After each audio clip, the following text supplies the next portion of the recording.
Bagaimanakah bermulanya dasar pandang ke timur yang pertama dan mengapakah Tun Dr. Mahathir Mohamad memilih untuk terus melihat ke Jepun sebagai asas untuk pembangunan Malaysia bergerak ke hadapan?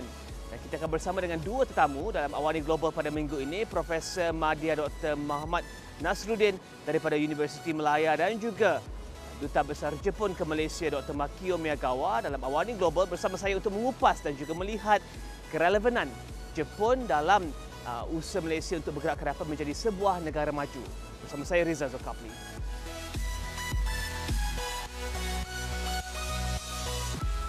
Apabila dasar pandang ke timur dimulakan oleh Tun Dr. Mahathir pada 1982, pengumuman yang dibuat semasa persidangan tahunan Madya dan juga Jamaica, Tun Dr. Mahathir menekankan tentang aspek etika sebenarnya. Ya. Dan daripada etika itulah yang membentuk masyarakat pekerja yang komited kepada tugas, bertanggungjawab, berdedikasi, berinovasi dan lain-lain. Jadi yang ditekankan oleh Tun Dr. Mahathir sewaktu dasar pandang ke timur pertama diperkenalkan adalah etika kerja, moral dan sebagainya. Apabila Tun Dr. Mahathir bercakap tentang dasar pandang ke timur yang kedua, versi kedua, saya percaya apa yang berada di dalam minda Tun Dr. Mahathir juga adalah tentang etika sebenarnya. Etika itulah yang akan membawa kepada peningkatan produktiviti, ya, apabila kita kaitkan dengan masyarakat pekerja. Jadi, saya lebih melihat kepada kepentingan pendidikan di dalam nak mengubah minda masyarakat. Sewaktu Tun berada di Jepun pada 10 sehingga 12 Jun baru-baru ini, Tun bercakap tentang penubuhan Universiti Jepun di Malaysia untuk membagi latihan kepada bukan sahaja pelajar-pelajar di Malaysia, tapi juga di rantau-rantau lain seperti di Asia Tenggara dan mungkin juga di luar daripada Asia Tenggara. Adakah kita terlalu obses dengan Jepun melihat kepada pentadbiran Tun Dr. Mahathir? Mana-mana pemimpin akan sentiasa melihat sesuatu yang baik untuk kita jadikan teladan. Jadi, apa-apa yang kita boleh manfaatkan tidak sahaja dari Jepun tetapi juga daripada negara lain, misalnya Korea Selatan ataupun negara-negara lain yang membolehkan kita adaptasi ke dalam sistem di Malaysia, saya rasa itu wajar dilakukan. Apabila kita melihat sesuatu, bermakna kita ingin belajar sesuatu yang baik, dan saya rasa itulah yang dilakukan oleh Tun Dr. Mahathir. Sebenarnya, pandang ke timur tidak bermakna melupakan hubungan Malaysia dengan negara-negara lain. Itu jelas disebut daripada awal pelaksanaan dasar pandang ke timur. Sewaktu itu timbul persoalan, adakah kita akan menjarakkan diri daripada Barat, terutamanya Britain? Jawapannya tidak. Kita tidak berbuat begitu. Cuma kita melihat ke Jepun untuk mengambil nilai-nilai positif. Kebetulan pada ketika itu, dunia bercakap tentang era Pax Nipponica apabila Jepun mula menempatkan diri di tangga kedua ekonomi dunia di belakang Amerika Syarikat. Yang berbeza Jepun dengan negara lain adalah tentang manner ini, tentang civic, tentang ethics. Yang ini yang saya rasa kita perlu lihat dan kita cuba bawa ke dalam masyarakat Malaysia. Memang benar China berada sebagai ekonomi kedua terbesar selepas Amerika Syarikat. Tetapi ya, China bukan sebuah negara maju industri seperti mana G7, ya. China juga masih tergolong di dalam kumpulan negara-negara membangun, ya. Tetapi berlain daripada Jepun yang mempunyai teknologi, advanced teknologi, ya. yang menandingi China dalam beberapa bidang. Ya. Tetapi apapun tentang soal ekonomi itu, ya, kita lihat bahawa bila etik itu dimasukkan ke dalam perdagangan perniagaan, saya rasa itulah yang kita perlu hargai. Saya bagi contoh pada tahun 1997, 1998, kita berhadapan dengan Asian Financial Crisis. Salah satu faktor yang dibangkitkan, ya, berlakunya Asian Financial Crisis selain daripada serangan spekulator mata wang dan lain-lain adalah tentang faktor greedy, iaitu ketamakan, ya, apabila kadar upah diberi dengan ya, dengan kadar yang tinggi berbanding dengan produktiviti, dan disebabkan hal itu, ketamakan itu, kita berhadapan dengan satu krisis ekonomi yang cukup besar. Oleh itu, saya rasa satu isu yang penting berkait dengan etika, berkait dengan moral adalah tentang aspek ini.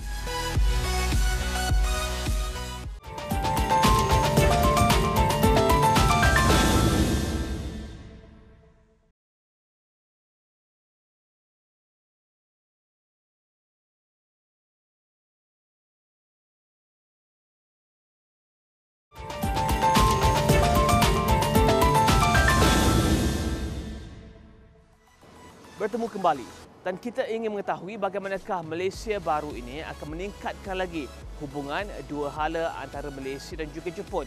Dan kita bersama dengan Duta Besar Jepun ke Malaysia, Dr. Makio Miyagawa, untuk mengupas apakah aspek dan juga ciri-ciri yang menjadikan Malaysia terus menarik kepada pelabur Jepun.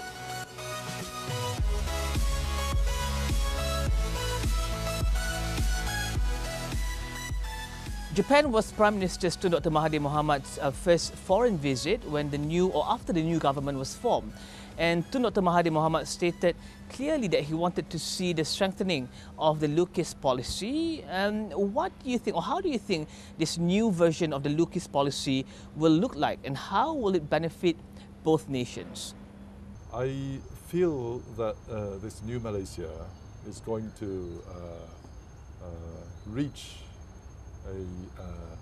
a developed nation status, not just in the economic terms, but also in a variety of political institutions, the management of the government and the management of the whole country, governing the whole country, I think.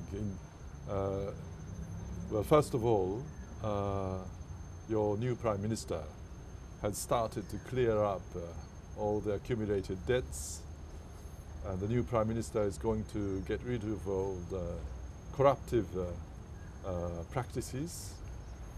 On top, the new Prime Minister is going to increase the transparency and the governance. I think the policy is to achieve the level of developed nation status. So therefore, although, well, due to some political and economic turbulence, they achieve the attainment year or target year, 2020, maybe a little later, but all in all, comprehensively, I think it is a good opportunity for Malaysia to achieve sort of comprehensively the developed nation status. As to the Lukis policy, I think we are very pleased that Tun Dr. Mahathir said very clearly that he would resuscitate and rejuvenate the Lukis policy. The philosophy of the Lukis policy is quite along the lines with the economic assistance and engagements which our country has been trying to offer to many countries in Southeast Asia, including Malaysia, of course.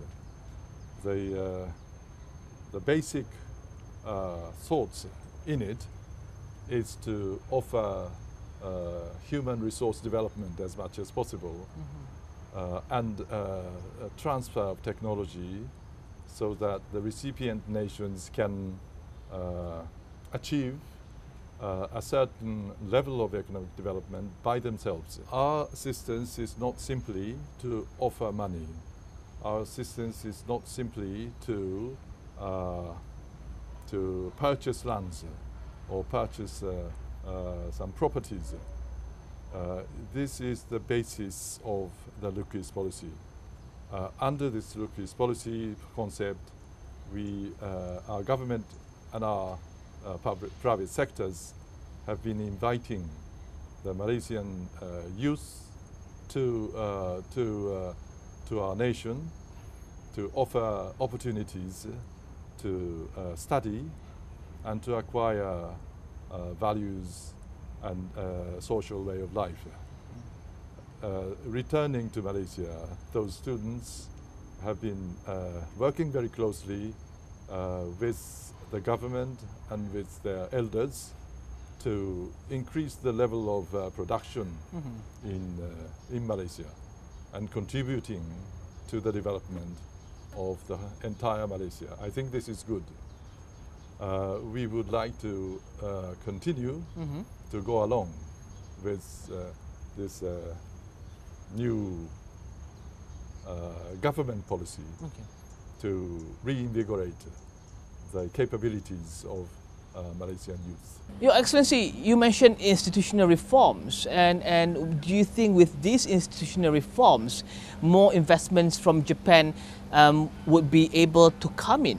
I think so. First of all, the Japanese industrialists have, for the last several years, hesitated to invest in Malaysia, hesitated to expand their investment in Malaysia. I think this is due to the political turbulence on which they worried.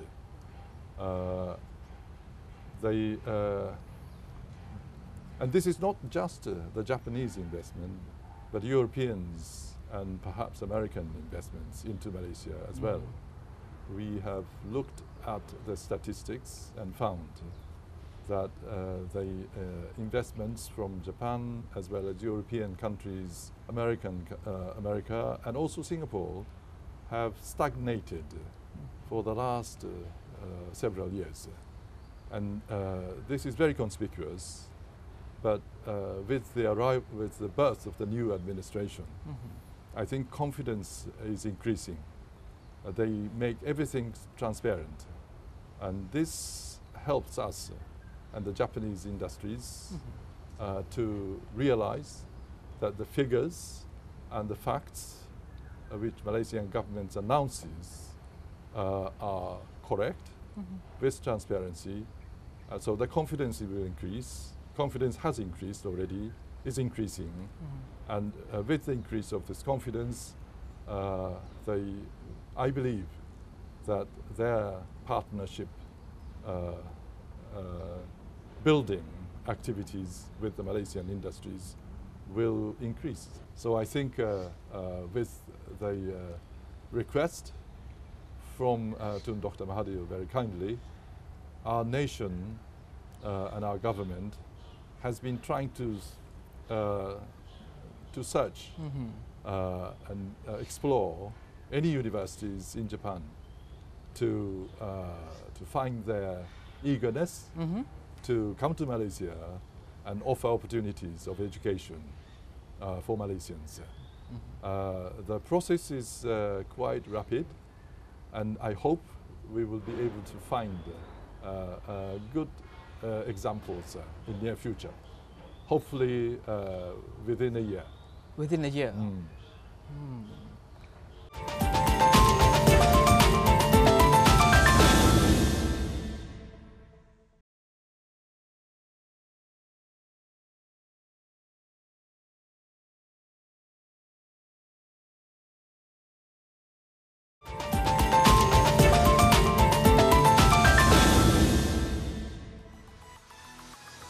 Dan tentunya, apa yang ingin diketahui adalah bagaimana Malaysia dan Jepun akan dapat mempromosikan kestabilan di rantau ini menerusi perkongsian teknologi kedua negara dan juga pembangunan yang dicapai selama ini. Apakah masa depan dan corak perhubungan Malaysia-Jepun dari sudut rantau ASEAN? Looking at right now, Japan is Malaysia's biggest investor, and currently there are about 1,400 Japanese companies in Malaysia, and these Japanese companies are providing jobs for about 340,000 people. Yes. And both countries have also agreed to strengthen defense and maritime security cooperation. And ultimately, the goal is to achieve a free and open Indo-Pacific. And what are some of the strategies in realizing this? How will both countries move forward to realize a more stable and very stable region? According to the changes of the pattern of Malaysian industries, Japanese investment will have to be tuned to the growing Malaysian level of economies and industrializations. I expect that in future there will be a good amount of investment coming into Malaysia to seek markets in this region. ASEAN has developed a good liberalization and trade and investment liberalization, and this helps any industry set up in this region can enjoy this freer mechanisms which allows the industry to seek markets everywhere in ASEAN. So setting up a base in Malaysia would have a good benefit in offering such high technology to other nations in this region. Do you think this country is ready for the rail transportation and clean energy investment, more clean energy investment and rail investment from Japan? Will we see maybe big projects and major key projects from Japanese company in Malaysia with regards to these two sectors? Environmental protection is very important factors for any developed nations. Our government has offered already to create a joint credit mechanisms to Malaysia. And this joint credit mechanism is to conduct a joint venture to reduce for instance, carbon dioxide emission, to conduct any new projects which would lead to the substantial reduction of the carbon dioxide emission. If they can substantiate how many tons of carbon dioxide is to be reduced through such undertakings, then both industries, Japanese and Malaysia, will start the collaboration to undertake this project, can claim jointly the carbon dioxide credits. And these carbon dioxide credits can be sold all around the world. And this mechanism should be based upon the government-to-government agreement. So, and the response from Malaysian government, particularly in the new administration, is very positive. So we believe that we can move ahead. And environmental protection is one of the most important pillars, I believe, of the new Pakatan Harapan government. And lastly, I think we want to look at the region and how both countries can play stronger roles in ensuring stability and of the region. looking at ASEAN and also ASEAN and its partners, how can both countries, with its very strong presence in Asia and in Asia and also in ASEAN, play its role right to ensure that the region, despite all its challenges, can move forward and realize its full potentials?